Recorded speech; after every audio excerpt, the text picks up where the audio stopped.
Salut à tous, ici Savage Beast pour les chroniques de la bête sauvage. Dans une vidéo précédente, je vous avais parlé du comportement de l'État qui n'est plus là pour servir le citoyen, mais qui est devenu un ennemi. Je vais vous donner un exemple bien précis d'une personne que je connais, qui se trouve en Espagne, et qui s'appelle Alejandro Caudevenos. Si vous cherchez sur Internet, vous verrez que ce monsieur est le délégué spécial de la Corée du Nord. En fait, c'est le seul Européen qui possède la nationalité espagnole et la nationalité nord-coréenne.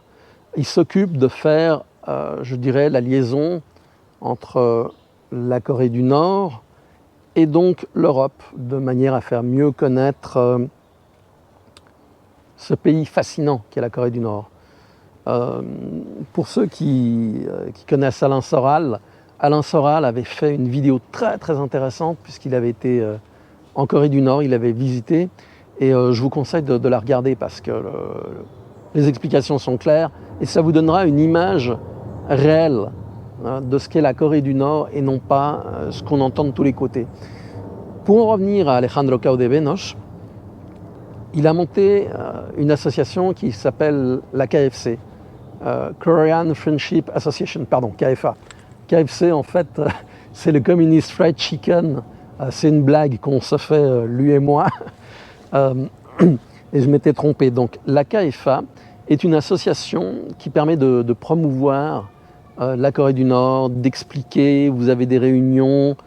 C'est très, très intéressant. On apprend beaucoup de choses. Et donc, elle est présente au niveau mondial. Je vous mettrai le lien sur la page de la KFA. Tout ça pour en revenir à ce qui s'était produit. Donc Alejandro avait été invité au Chili pour donner une série de conférences. Il est allé là-bas. Pour ma part, je lui avais déconseillé d'y aller puisque le Chili est un territoire américain. C'est rempli de barbouzes de la CIA. Et donc, le fait que M. Caudevenos soit allé au Chili faire cette série de conférences a déclenché un processus chez les États-Unis. Les États-Unis ont décidé qu'il n'était plus une personne qu'on pouvait tolérer et ils se sont arrangés de diverses manières pour le piéger. Je vais vous expliquer un petit peu le mécanisme. Avant de rentrer dans ce mécanisme, je précise que j'ai discuté avec Alejandro pour lui parler de la vidéo que j'allais faire sur sa situation et donc que tout ce que je dis est la réalité telle qu'il l'a vécue, telle que je l'ai vécue puisqu'on était en contact. Et donc, ça montre à quel point on peut vous nuire. Je parlerai de deux autres personnes, après je parlerai de Christelle Néant, qui était dans le Donbass, qui est toujours dans le Donbass, et je parlerai de Graham Phillips, qui est dans le Donbass, je parlerai aussi probablement de Patrick Lancaster, qui ont eu aussi ce genre de problèmes. Donc, pour en revenir à Alejandro Caudevenos, il a été menacé de mort à plusieurs reprises par Internet en Espagne. Il a donc déposé une plainte auprès des instances officielles, parce que des menaces de mort, ce n'est pas quelque chose d'anodin.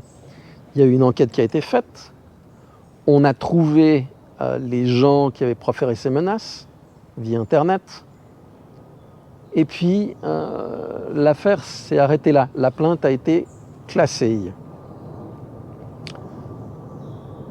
Ayant été menacé de mort, sachant qu'il n'y a pas eu de décision judiciaire qui a été prise à l'encontre de ces personnes, il a décidé de se protéger lui-même. Ouais. Il a donc acheté un pistolet d'alarme par rapport à une annonce qu'il avait trouvée Et il a tout fait légalement.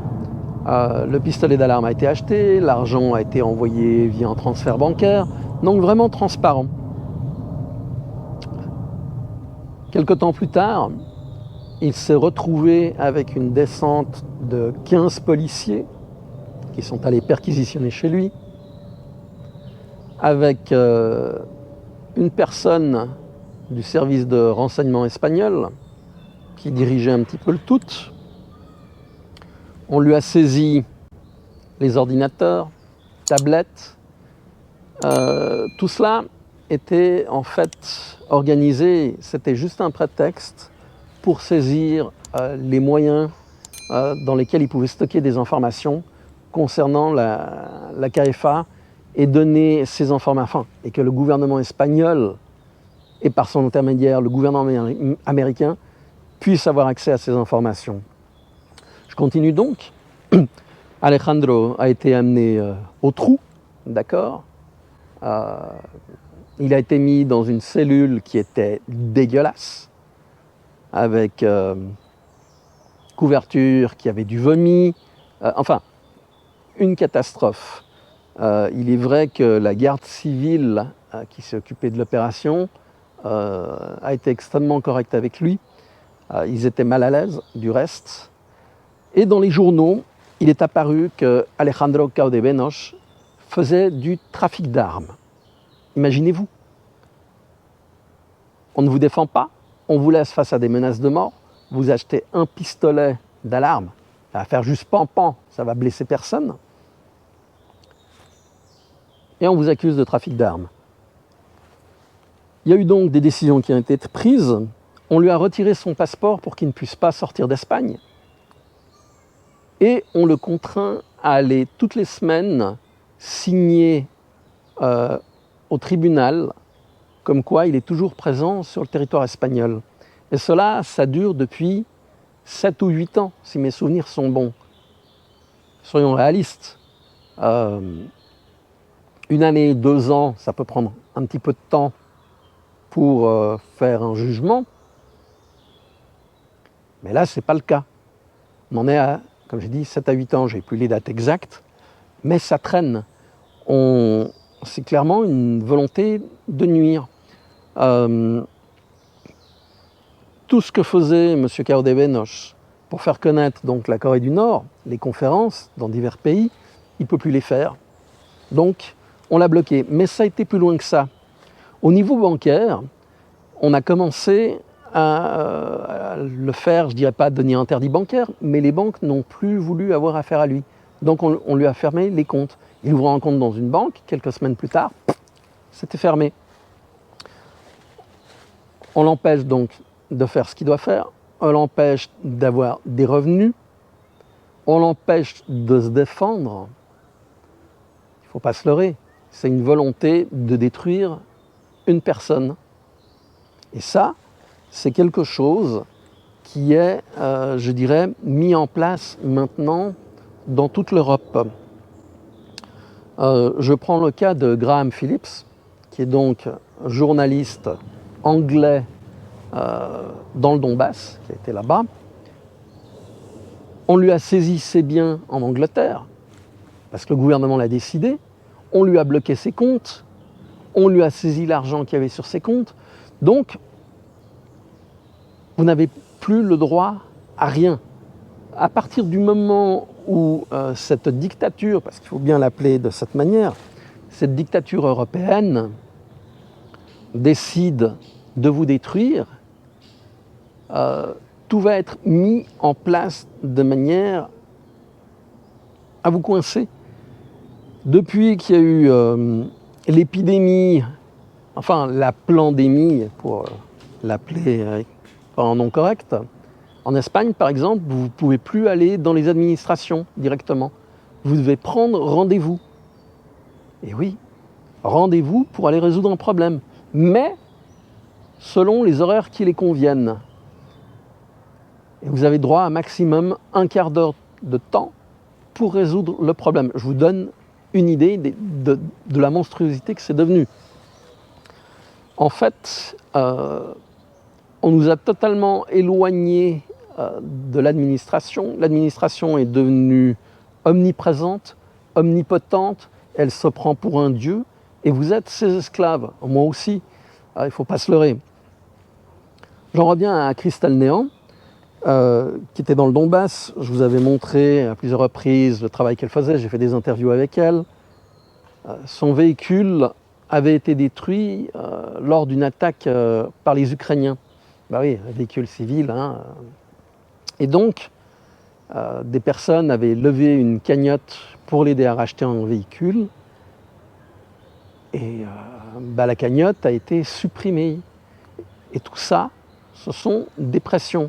Patrick Lancaster, donc qui est américain, mais qui vit dans le Donbass, qui a des enfants, qui parle lui aussi couramment le russe, tout comme Graham Phillips, comme Crystal Néant, a vu aussi ses comptes saisir. En fait, on est en plein dans l'Union européenne des républiques socialistes soviétiques. On n'est plus dans une démocratie. On est tous potentiellement devenus des cibles. Il suffit que le gouvernement décide de vous désigner comme cible, et on vous fera des obstacles pour renouveler vos papiers, on vous empêchera de conduire, on vous bloquera financièrement, on vous bloquera bancairement. C'est donc une situation intenable. Et c'est pour ça que cette Union européenne, que les peuples d'Europe n'ont pas voulu, doit absolument disparaître. Si vous regardez, il y a énormément d'attaques à l'heure actuelle contre les crypto-monnaies parce que les gouvernements veulent en prendre le contrôle. Ils ne veulent pas que l'on puisse s'échanger des choses. Et les crypto-monnaies sont un moyen de court-circuiter les gouvernements. Ça, il ne faut pas l'oublier. Il faut les utiliser au maximum. Voilà un peu pour les choses qui se sont produites et celles qui vont se produire. Donc pour l'instant, Alejandro Cao de Ventos a été dénoncé par le FBI en disant qu'il était une personne dangereuse, soupçon de terrorisme, etc. J'avais mis la photo, je la remettrai, j'ai le document. Et donc, il a été forcé de prendre des avocats pour se défendre. Enfin, c'est totalement illégal, c'est du mensonge.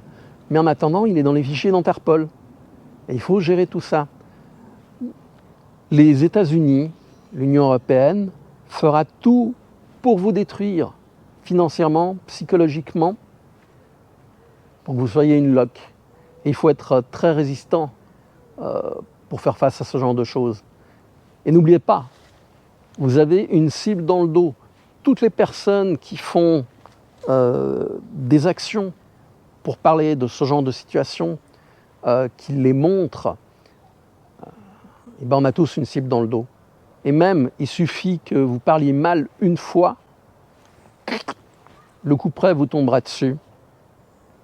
Donc voilà, à vous d'éviter d'avoir de l'argent sur les comptes bancaires. Le minimum, quand je dis le minimum, c'est vraiment le minimum. Moi, j'ai 20 balles.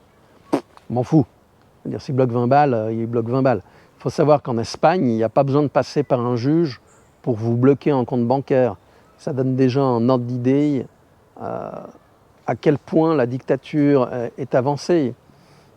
Et quant à ceux qui me diront que sous Franco, c'était bien pire, les quelques années que j'ai connues du gouvernement franquiste, c'était de loin beaucoup plus tranquille que la merde qu'il y a à l'heure actuelle en Espagne avec ces pseudo-socialistes qui ont formé un gouvernement avec des terroristes de l'ETA et ce genre de personnages.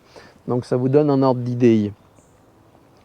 Bref, ne laissez pas d'argent à la banque. Si vous devez avoir de l'argent, essayez d'avoir de l'or, de l'argent, les pièces, des choses qui sont des biens tangibles, des connaissances. Mais il vaut mieux dormir avec de l'argent sous votre matelas que de le laisser à la banque. Voilà. Alors je vous dis à très bientôt. Soyez prêts face à l'inconnu. Et n'oubliez pas, protégez-vous les uns les autres. Ciao.